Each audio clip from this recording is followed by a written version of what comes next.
देवाचं गोठणं नावाचं एक गाव आहे. हे त्या राजापूरच्या जवळ येतं.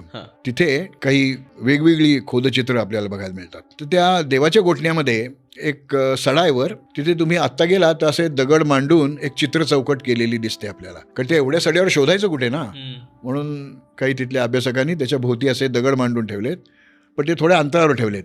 कारण मूळची चित्र चौकट आहे त्याला साधारणपणे एक 7-8 मीटर लांबी आणि 3-4 मीटर रुंदी एवढी मोठी चित्र चौकट आहे. बापरे. त्याच्यामध्ये त्या चित्र चौकटीला साजेल असं मानवी आकृती कोरलेली आहे. मानवी आकृती म्हणजे गोल डोकं आहे, 2 हात आहेत, धड आहे, पाय आहेत, नाक, डोळे, कान असं काही दाखवलेलं नाहीये. पण ते पाहिल्यावर हे माणसाचं चित्र आहे, बोट बीट आहेत ना त्याला, त्यामुळे ते सगळं हा माणूसच आहे. शेपूट नाही मागे, म्हणजे ते वानर नाहीये, तो एप नाहीये. त्या चित्र चौकटीत एक झाली गंमत. ते आमचे रिसबूड तिथे गेले होते, त्यांच्या खिशातनं त्यांची कीचेन पडली खाली आणि त्या कीचेन मध्ये ते मॅग्नेटिक नेडल होती आणि ती भलतीकडेच उत्तर दाखवायला लागली. ओके. मग ते जे काय होतं कंपास, तो त्याच्या आकृतीच्या पोटावर ठेवला.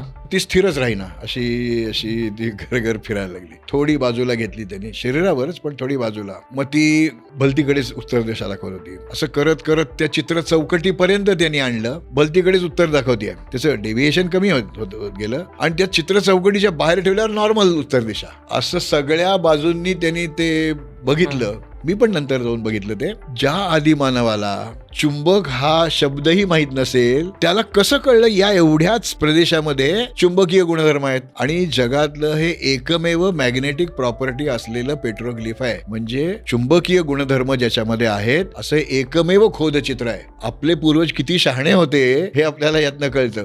असं या 2-2.5 खोदचित्रामध्ये एकही कोरीव काम आपल्याला मिळत नाही की जिथे चुंबकीय गुणधर्म आहे. तर हे वेगळे पण आहे ना, आपल्याला तो इतिहास कळला नाही अजून, त्यांनी नेमकं कसं तिथे एवढ्याच भागात कसं ते आहे.